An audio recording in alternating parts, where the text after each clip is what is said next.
কোরআনের যে আমল করলে ছেলে সন্তান হয়, আমরা অনেকেই কিন্তু ছেলে সন্তান চাই। মনে রাখবেন, কন্যা সন্তান কিন্তু আল্লাহর পক্ষ থেকে নিয়ামত, আল্লাহর পক্ষ থেকে রহমত।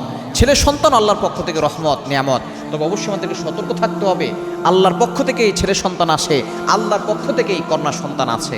এজন্য কন্যা সন্তান আসলে আপনি নারাজ হবেন না। কিন্তু অনেকে আবার ওয়ারিস চায়, যাতে করে তার সন্তান না তার জন্য দোয়া করতে পারে এবং বিভিন্ন ভালো কাজগুলো করতে পারে।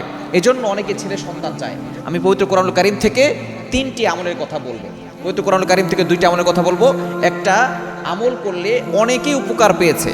যদি আপনি এই 3টা আমল করতে পারেন, আপনি অবশ্যই ভালো একটা ফলাফল পাবেন ইনশাআল্লাহ।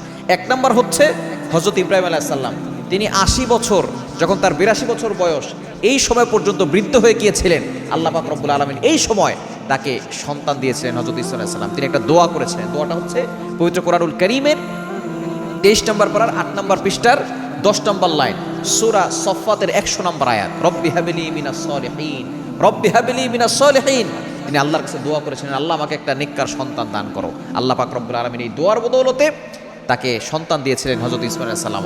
ইসমাঈল আলাইহিস সালাম কেমন ছিলেন এটা আপনারা ভালো করেই জানেন। সুতরাং 1 নম্বর, যখন কোনো মায়ের গর্ভে সন্তান আসবে, তখন সে রব্বি হাবলি মিনাস সলিহিন এটা বেশি বেশি পড়বে। এবং 2 নম্বর আমল হচ্ছে, সে জাকারিয়া আলাইহিস সালামের একটা দোয়া পড়েছিলেন, যার দোয়ার বদৌলতে আল্লাহ পাক রব্বুল আলামিন তাকে হযরত ইয়াহইয়া আলাইহিস সালামকে দান করেছিলেন।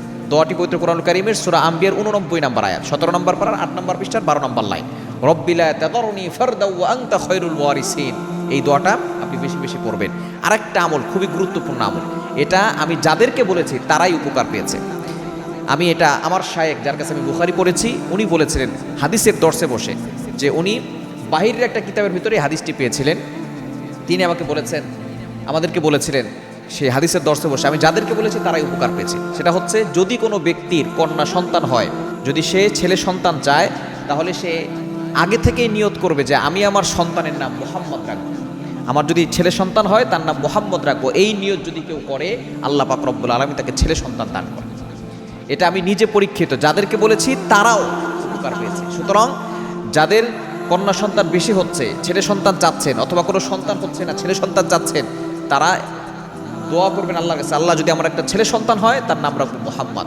দেখবেন আল্লাহ পাক রব্বুল আলামিন আপনাকে ছেলে সন্তান দান করবেন। একিনের সাথে আমলগুলো করবেন, দেখবেন আল্লাহর পক্ষ থেকে ফয়সালা আসবে।